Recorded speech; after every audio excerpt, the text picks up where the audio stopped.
డాబు అంటూ గవర్నర్తోనూ అవే అబద్ధాలు చెప్పించింది CM Chandrababu.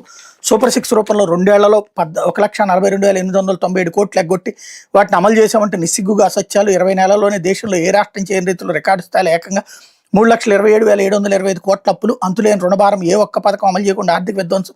22A కింద లక్షలాది ఎకరాలను 2016లో నిషేధిత జాబితాలో చేర్చిన చంద్రబాబు 2014-19 మధ్య రాజధానిలో ఒక్కటంటే ఒక్క శాశ్వత నిర్మాణాన్ని పూర్తి చేయకుండా ఇప్పుడు పునర్నిర్మిస్తున్నట్టు చంద్రబాబు అవాస్తవాలు. కమిషన్ల దాహంతో పోలవరంలో చారిత్రక తప్పిదాలు పాపం బాబుదే. గత ప్రభుత్వంలో వచ్చిన పారిశ్రామిక పెట్టుబడులను ఇప్పుడు వచ్చినట్టుగా గొప్పలు చెప్పుకుంటూ క్రెడిట్ చోరీ, రెడ్ బుక్ రాజ్యాంగంతో రాజకీయ కోట్లలో కక్ష సాధింపు, విధ్వంస పాలన. డీబీటీతో పేదల ఖాతాలోకి 2.73 లక్షల కోట్లు జమ చేసిన వైఎస్ జగన్. 22A భూములకు వైఎస్ఆర్సీపీ హయాంలోని విముక్తి. పోలవరాన్ని గాడిలో పెట్టి ప్రణాళికాబద్ధంగా పనులు.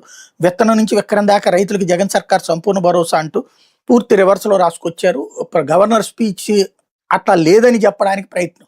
వార్తని వార్తలాగా రాసి ఆ తర్వాతను వీళ్ళ వెర్షన్ ఏంటో చెప్పుకోవాలి. వార్తని మానేసి అప్పుడు జగన్ అప్పుడు అద్భుతం అని చెప్పేసి రాసుకొచ్చారు. అదే నిజమైతే కనుక జగన్ మళ్ళీ గెలవాలి కదా, అంత దారుణంగా ఎట్లా ఓడిపోతాడు. లేకపోతే శాంతి